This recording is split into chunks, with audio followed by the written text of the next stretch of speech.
So ladies and gentlemen, welcome to a brand new DC Studios dedicated news roundup video. Today, as usual, we're darting around the place, starting off with some Clayface stuff in addition to the other day's video. Then it's some DCU Batman stuff, also Lanterns, The Batman Part 2. You get the picture here. Without further ado, if you want to support the channel, I'd really appreciate a like on the video. And if you're brand new here, you're into DC, DC Studios, the DCU, as well as other things that we do cover here on the channel, you are absolutely in the right place. Consider subscribing. So, here I am editing this video, literally editing it. It was still a while away from uploading it, even though you're watching this right now. And Gunn decides to officially announce his somewhat sort of sequel to Superman. And here's his post. Man of Tomorrow, in theaters July 9th, 2027. And not only do we get that, the name of the movie, and the date of release, he attaches some Jim Lee artwork of David Corenswet's Superman with Lex Luthor in the Warsuit. So, we need to talk about this before every other story in this video. If you couldn't tell already, this video is going to be a whopping big news roundup. So, what's going on here? What is going on here with that picture? Because this picture is very deliberately chosen. It was literally made for this sake, right? And the thing about it is that it kind of gives off, and I'm already seeing people across the board saying a similar thing, a Lex Luthor and Superman team up. I mean, I think that is fairly safe to assume, just given the fact that you have Superman cross-legged here, kind of leaning on legs. He's got a screwdriver here.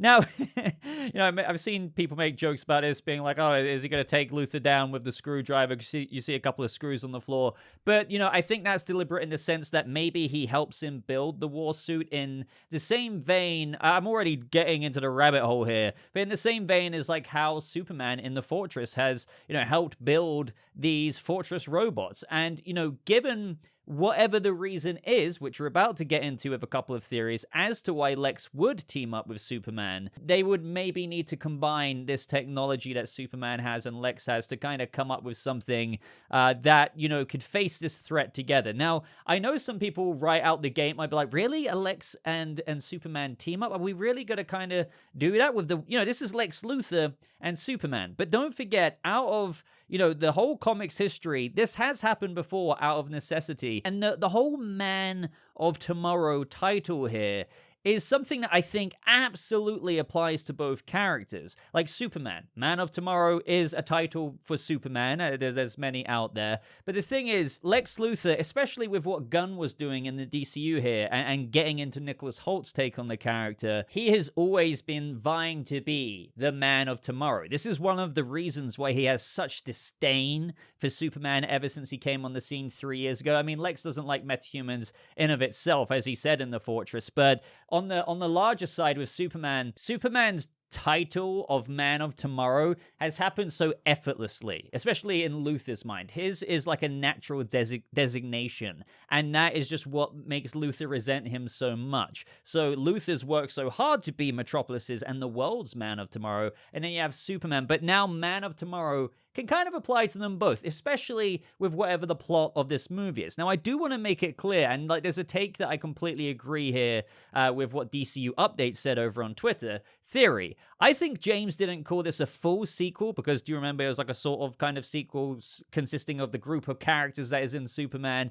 because it's a Superman and Lex team up, although I'm sure they will also fight. I think they will as well. But the title is brilliant because in different ways, they both symbolize a Man of Tomorrow. That's what we just got into there. But the thing is, there will be, you know, there's going to be that fun, I'm sure, of like, oh yeah, Lex and Superman butting heads. But then at a certain point, there's going to be something that maybe helps define both of them be this Man of Tomorrow. Even though Lex, you got quite a bit of walking back to do. My God, you literally like ruptured half the city. But there's going to be something like an enemy, a villain that will somewhat unite them together. Now, obviously, out the gate, everyone's like, man, what could bring Superman in a Warsuit with Superman? Like, that's two strong forces there. Like, what could warrant that? And a lot of people are saying Brainiac. Now, I have to give a shout out to High Top Films here, because I don't want to say, like, this is confirmed, because it's not. It might not be Brainiac. What if, like, some freaking Mongol war world parks up right next to Earth, and Superman and Lex Luthor have to put aside their differences to be this combined Man of Tomorrow force, if you will. But High Top Films literally tweeted, in July, give me a Lex and Clark reluctant team-up movie where Superman needs Lex to defeat Brainiac. Have Clark go into the bottled city of Kandor with Lex, and he says other things. I have Lois be there too, of course. But, you know, like, what if he was kind of spot on? We know, for now, Luthor was sent to Belle Reve. We could even have Luthor appear in Peacemaker Season 2, because one of the teasers actually showed Rick Flag. And, by the way, nothing that I've seen, I have no idea, but Rick Flag was like, oh, I'm going to Belle Reve. And it's like, well, why are you going there? Who could you be seeing? And one of the longest, you know, theories about Peacemaker Season 2 is seeing Lex Luthor again. Now, I don't think we're going to have whatever scene Luthor could have in Peacemaker attribute to the Man of Tomorrow story. You never know, though, because Gunn did say episode 6 and 8's big appearances or whatever are important for the future. But you'd have to think, like, to be pulled out of prison to work with Superman, possibly with the screwdriver hint here, with Superman helping him, you know, like, make this suit, this Warsuit, to fight something bigger than themselves, maybe. It just has to be so big that they're going to be like, we need Luthor. Like, I can imagine there's going to be a moment like that where there's multiple characters, maybe even Clark himself, or maybe even Rick Flag Sr. being like, we're gonna have to go to him. We're gonna have to. And yeah, the reluctancy of that, but then the fun that you kind of get out of that. Because I can imagine a lot of fun with scenes of Nicholas Holt's Luthor and David Corenswet's Superman and how they'll play that on screen.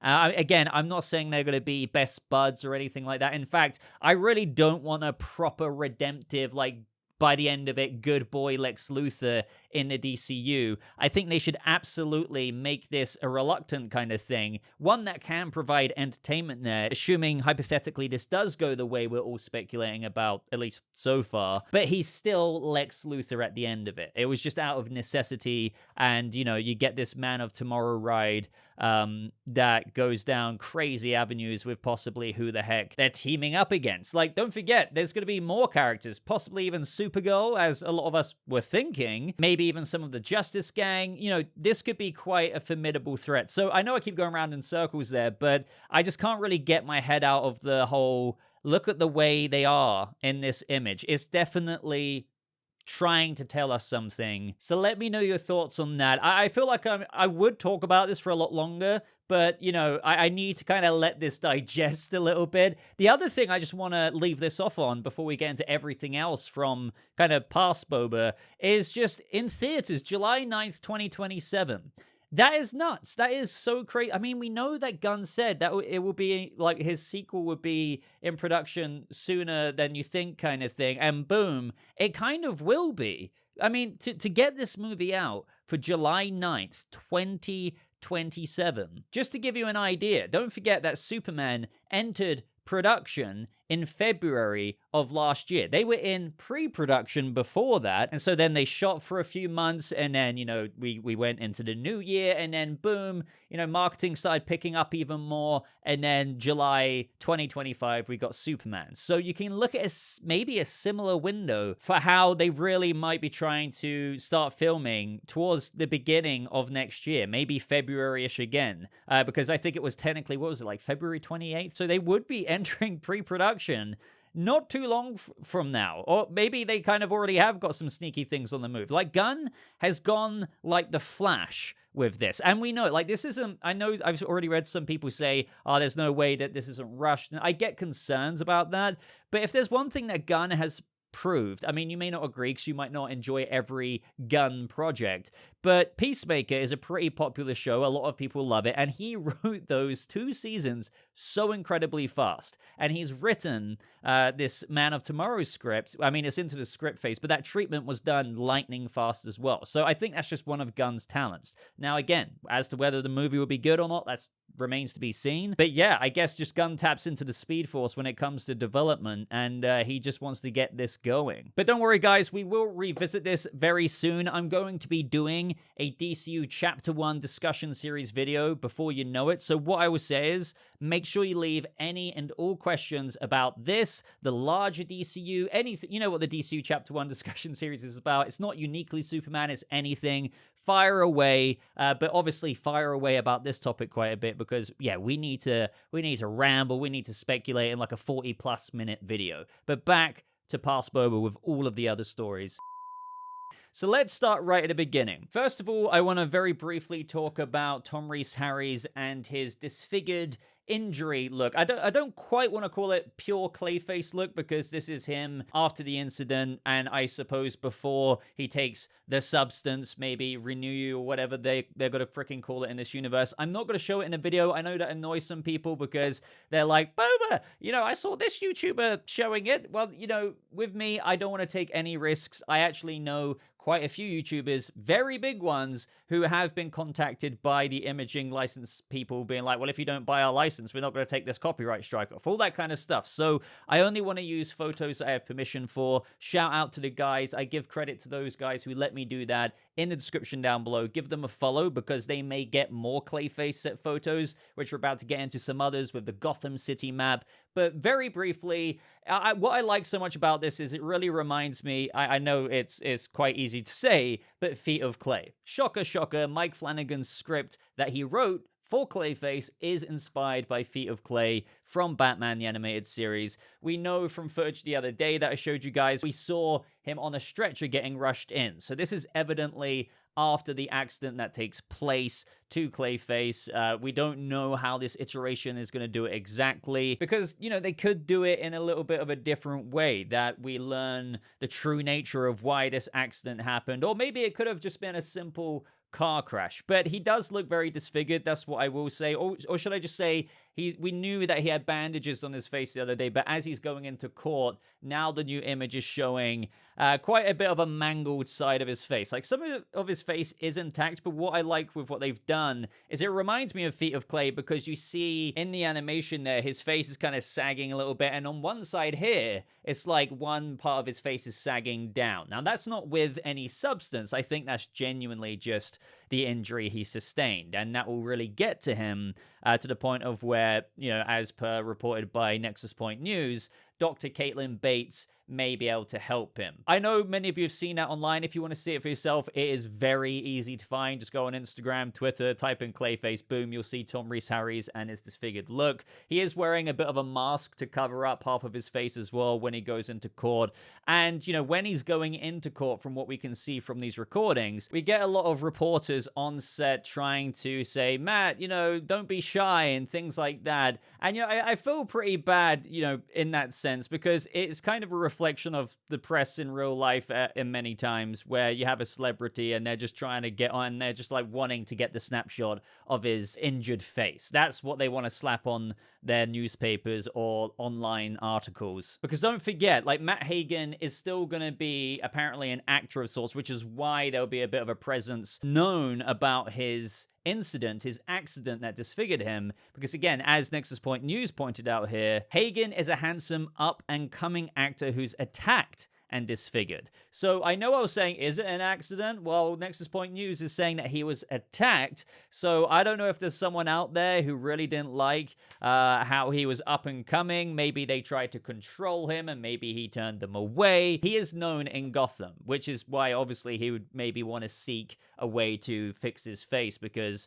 he was up and coming. He had everything going for him. And then boom, he's dealing with this. Now, from my Clayface video the other day, these photos came out as I was posting it, but we see some shots from the Gotham courthouse as well of, it appears that there's this kind of mob boss walking down the steps, and he has a couple of very mobster-looking henchmen there, and we also see them at the GCPD's 298th precinct. So it's like he's been taken in for questioning. Maybe Matt Hagen, when he's going to the courthouse, like he's citing him as like he needs to be here and we need to get him to answer for maybe what he's done to me. So maybe this guy, and I know I'm really randomly speculating here, has something to do, shocker, shocker, with why Matt Hagen was attacked. Now, we have Apocalyptic Horseman. As many of you know, he's a part of Nexus Point News. He has insane ties to DCU kind of scoops, like very reliable ones. And after initially seeing the Jimmy Red McCoy newspaper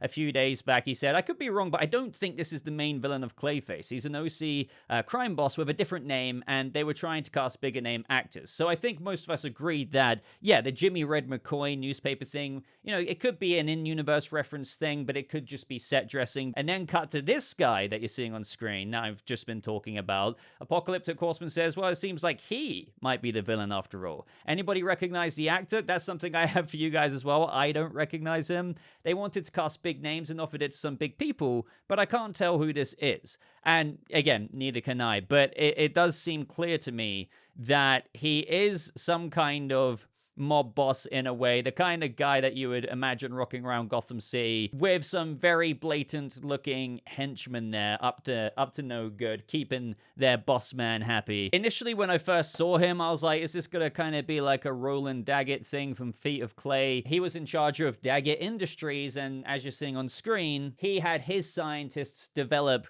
Renew You, which is the very substance that Clayface got addicted to and, you know, allowed him to, you know, become the big blob monster. Now, I kind of don't think this is the case. I think he has something to do with why Matt Hagen was injured and disfigured. They're not going to be doing the Roland Daggett thing necessarily when we've heard that Caitlin Bates is also an original character created for the film, and she is the CEO of her own biotech startup. So that seems to be a separate thing that they're doing here. But if anyone has any ideas as to, you know, what larger story this guy could have, especially considering Apocalyptic Horseman did say that he heard they offered this role to some bigger name actors, and for now we don't really know who this is, at least as of when I'm making this video, so do correct me if I'm wrong. But another thing that came out of the set photo, shout out to Jack Doyle here, is a picture of the DCU's Gotham City map. And just like a lot of my previous video was about, okay, well, the differences between the DCU Gotham and the differences between Matt Reeves' epic crime saga, Elseworlds Gotham,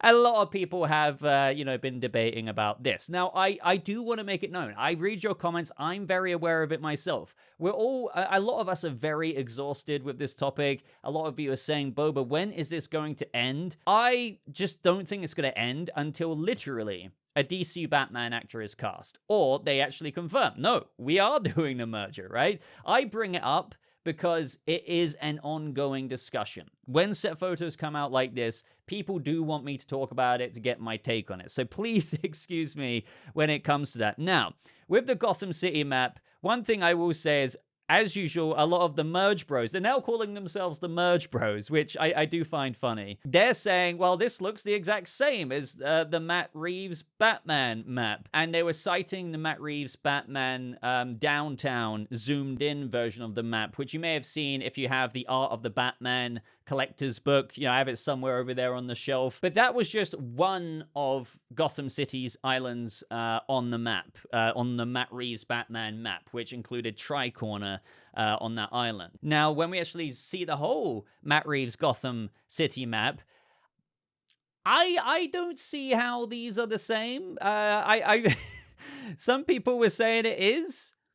Now, it just kind of reminds me of Peacemaker, for anyone who's seen Season 2 so far, with the Langston Fleury bird blindness. I feel like people are developing map blindness here, because tell me, how does the Gotham City map from the DCU it look like the map from Matt Reeves' Batman? Like, they're literally structured different in terms of the way the islands are. Now, there is still an argument that, like, at the end of the day, especially with James Gunn's comments when he was speaking to Josh Horowitz, details like this, and I admit it, like what I said in my other video, they're actually not as important as what you may think, because stuff like this can be subject to change. It's not to be hyperfixated on, because I know technically it is on set, but trust me, stuff like this isn't, I wouldn't say it's a 100% reliable version of canon, especially when you look at this map, and it is basically the DCU Gotham map is basically a repurposed map. And it's a cool thing, by the way, because it's a very comic book accurate map, which has kind of been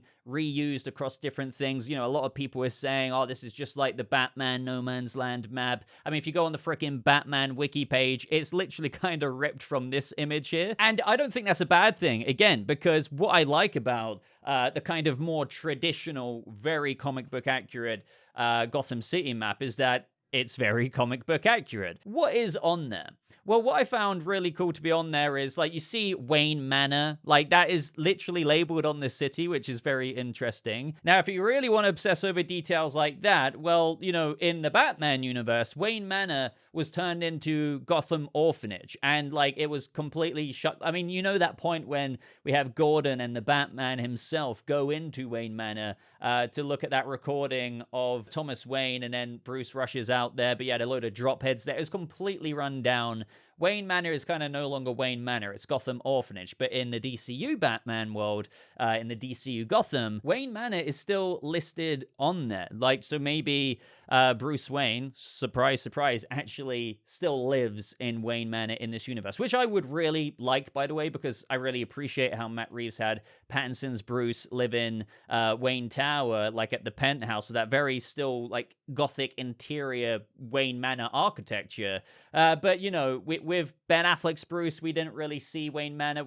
He had like a lake house kind of thing. So to have a DCU Batman still actually operate out of Wayne Manor, that would be really cool to see. But there's tons and tons and tons of other things, such as, you know, Kane Estate, which is pretty cool, you know, a reference to Kate Kane, or like the Kanes, Batwoman. We also have Arkham Asylum. Now, in the Matt Reeves Batverse, it's actually called Arkham State Hospital. It's, believe it or not called Arkham Asylum. It's kind of like Joker being called Arkham State Hospital as well. Now, I can't go over every single little one, but you guys can check this out for yourself. But, you know, there's Ace Chemical, there's Wayne Industries, of course. So with all that out the way, let me know your thoughts on this. Check out my video from the other day if you haven't seen it yet on Clayface. But now we need to move into the realms of lanterns. Lanterns, ladies and gentlemen. So we had Garrett Dillahunt. Garrett Dillahunt himself, who's playing William Mason, post to his Instagram, or like he reposted an image where you kind of have this Lanterns page, like posting the actors and who their respective characters are going to probably be. So you have like Ulrich Thompson there. We know that he's Sinestro, that's been confirmed. So that's like, okay. But then you have Paul Ben Victor, and what's opposite him? Atrocitus. And then you have William Mason, and underneath him is William Hand's Black Hand.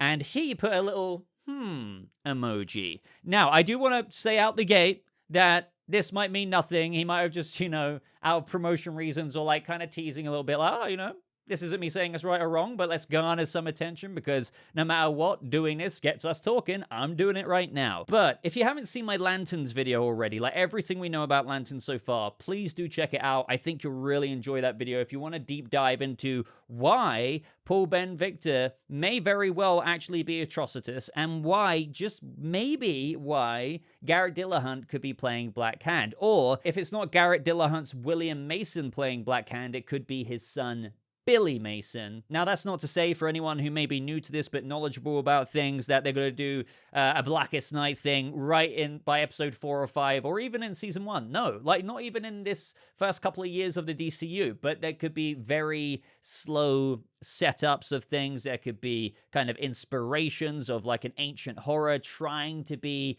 released like Necron, but like these are the very early stages of it, and how Atrocitus is involved with that. But don't forget, another thing is that we had Garrett Dillahunt posting himself getting made, like he had a mold made for the Lantern series, and it looks like a suit. Like, literally, you wouldn't have something like this happening, really, unless they were making something for you for the show. And we know it was for the show. I believe he even said about that, good to see the kind and talented folks at Fractured FX Inc. again for my latest project. You know I love a tight rubber suit every once in a while, and this one will fit like a glove. And you can see on that suit there that one of his arms is exposed. You can't really see the other arm, which would make sense to Black Hand as well. But one of the arms, just like the Black Hand suit, is exposed. Now, this doesn't guarantee him as Black Hand, but again, I dive into all of this in that Lanterns video I did, and yeah, it just feels like Garrett Dillahunt's William Mason is, it feels like he's something like, and now you have this post, and it's like, okay, I need to know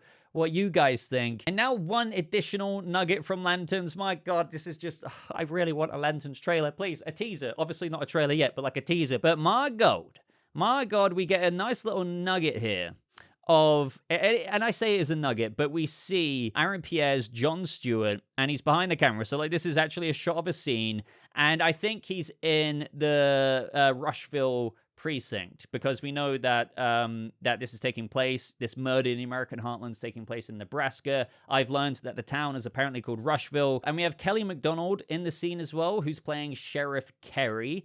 And yeah, it's just a nugget, but obviously, technically, the more you zoom in, it's like, oh, well, these are actual stills from an episode of Lanterns. Now, has Jon Stewart been brought in for questioning, and that Sheriff Kerry, just, you know, questioning him? That's what I've seen a lot of people say, but it could also be, like, I don't necessarily see cuffs on him or anything. It could be him talking with Sheriff Kerry and reviewing evidence for what the heck is going on in the town, and, you know, how Jordan, Jon Stewart, and Sheriff Kerry are working together. And I think that's what will eventually happen, but it also wouldn't surprise me if the two Lanterns walking into town, they might start off on the wrong foot with the sheriff, but then, you know, they realize they're on the same side and they have to work together maybe to get to the bottom of whatever this ancient, terrifying horror is. And I don't know, man, just, I think for me, seeing like the monitors here of the scene, and we're still waiting for the teaser, and that could be coming maybe soon, who knows, but we might have to wait till October, New York Comic Con. I need it. I'm really pumped for this series. I know not everyone is, but I think for those of us who are, we're like really pumped for it. So now going over to DCU Batman. I talked about this on the live stream, but I haven't actually, you know, not everyone's going to be there. So as for my thoughts on the whole Alan Ritchson thing, if you don't know already, he's apparently spoken to James Gunn about Batman. So in an interview with Variety, they say, speaking of what you've got coming, there are some Batman rumors doing the rounds online following some comments from James Gunn about him being a fan of yours. Are you aware of these? And Alan Ritchson said, well, it's not a rumor that James Gunn is a fan. He said it himself. And am I a fan of James Gunn? Absolutely. I don't want to mislead people. Words have been exchanged about Batman, but I strongly don't think that Batman is in my future. I do think there is something in my future with DC, and I would like that to remain true.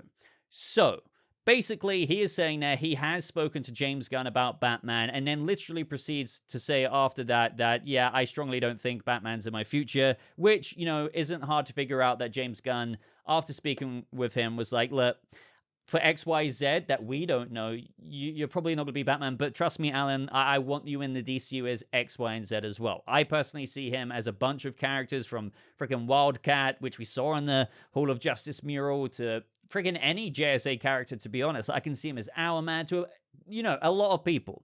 But Batman isn't one of them. But honestly, the more intriguing thing for me out of this is the fact that Gunn turned him down. I mean, obviously, maybe he would turn him down, at least provisionally, just in the sense that, you know, if words were exchanged, it's not like Gunn would be like, yeah, okay, you want to play Batman? Okay, I'll give you Batman. There would be things like, you know, screen tests. There would be other front runners there, even if Gunn had someone in mind. That you have to give some other people the shot, even if just to make the person you think should be Batman to shine better, to kind of prove to yourself that, oh, the reason why you thought it should be that actor has been proven true because they're so much better than the other people who tested, who were front runners. Do you know what I mean? So an example of that would be Millie Alcock. So Gunn said, after she was cast, that ever since he saw her in House of the Dragon, that he was kind of like, I'm bookmarking her as Supergirl. He still brought in other actors to screen test, but at the end of the day, still ended up picking Supergirl. The same thing happened with Matt Reeves, by the way, with Robert Pattinson. He basically wrote the Batman role in mind with Robert Pattinson, but still brought in other actors. One of those being Nicholas Hoult, but it ended up being Robert Pattinson.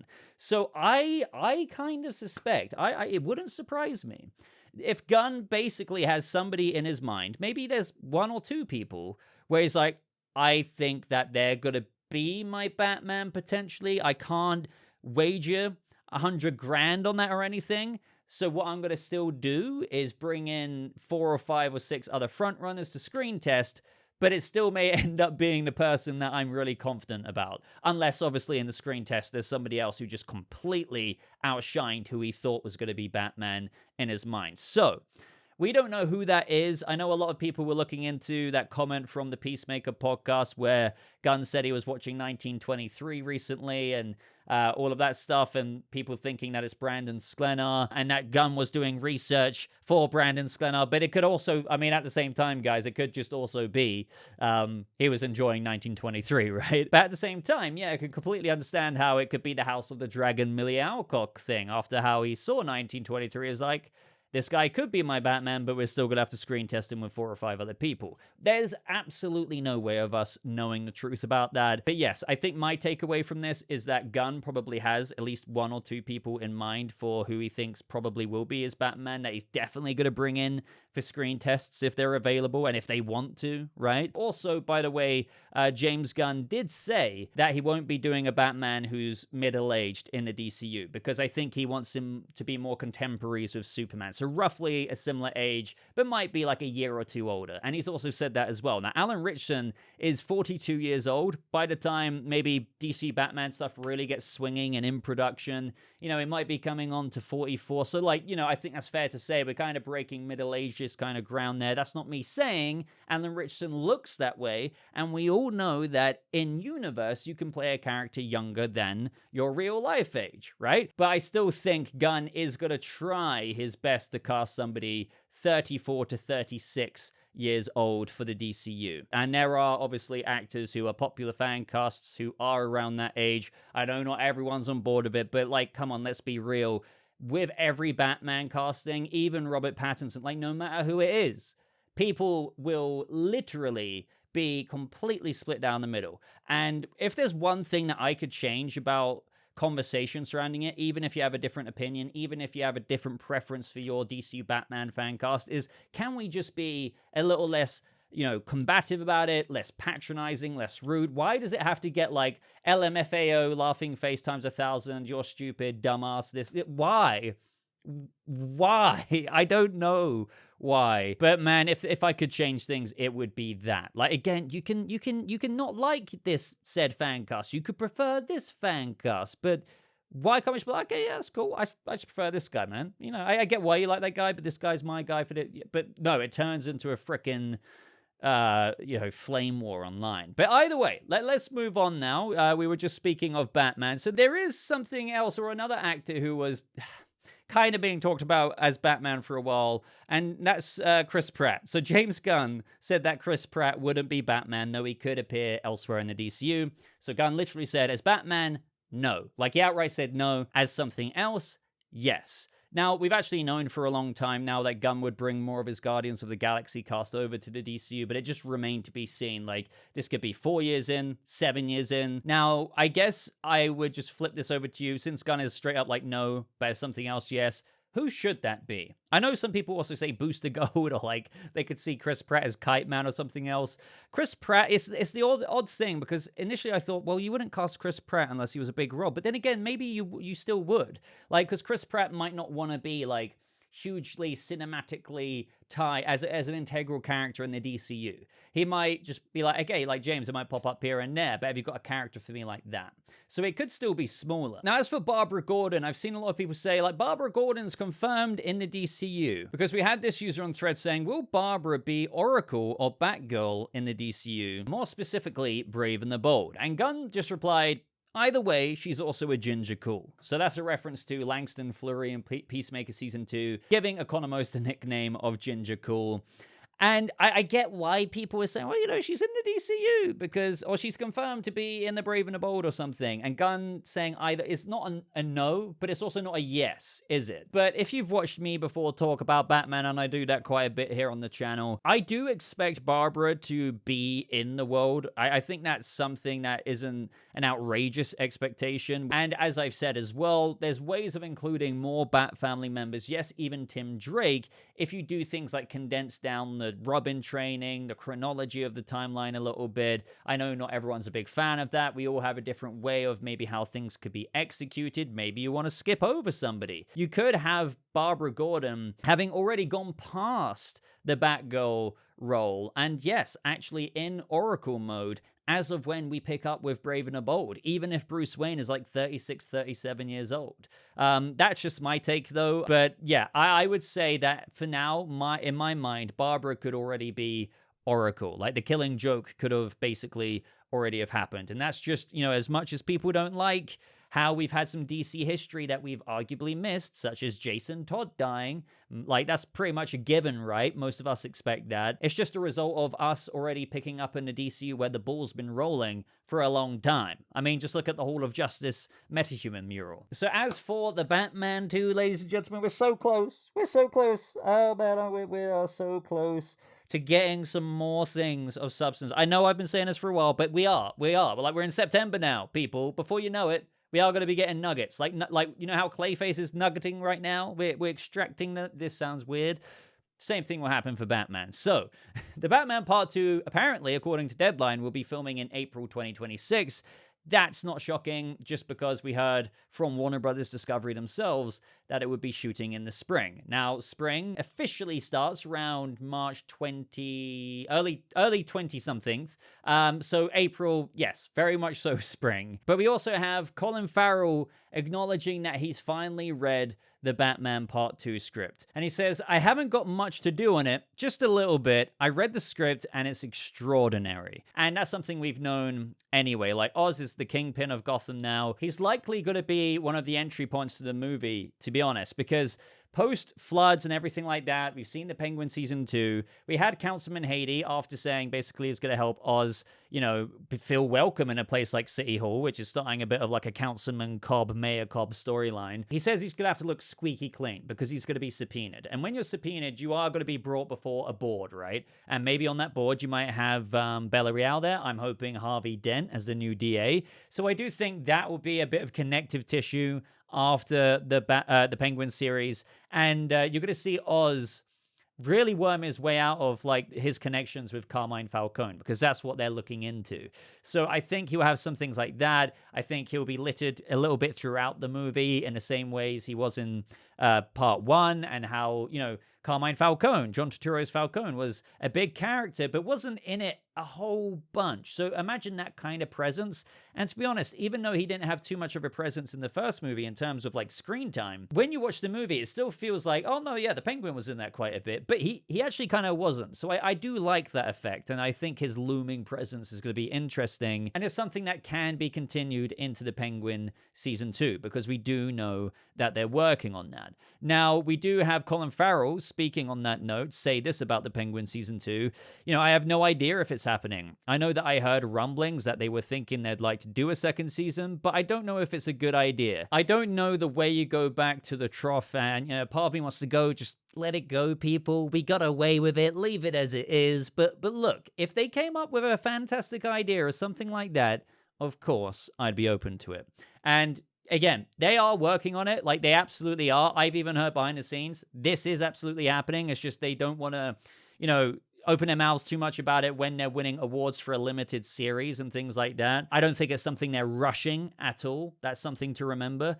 And I do see a way in easily. Like, I've talked about how you have Oz now as the kingpin of the criminal underbelly, something that he's achieved that is just insane. He's going to vie for more power, and they literally set seeds like that up with his interest in City Hall and having friends in the official side of things. Now, his antagonist in this, like, even though Penguin is an antagonist in of himself, but in Season 2, Oz Cobb's, like, the Penguin's antagonist would be Harvey Dent, because Harvey wouldn't want to let someone like Oz infiltrate City Hall and the, like, really official institution's legal hierarchy of Gotham. Not only is he the kingpin, but I'm not going to let him now get to this. Like, that would be great. So I've always said, Harvey Dent, introduce him in the Batman Part 2. Don't make him Two-Face. Have that character carry on in the Penguin Season 2 and show the cracks of pressure and stress that he experiences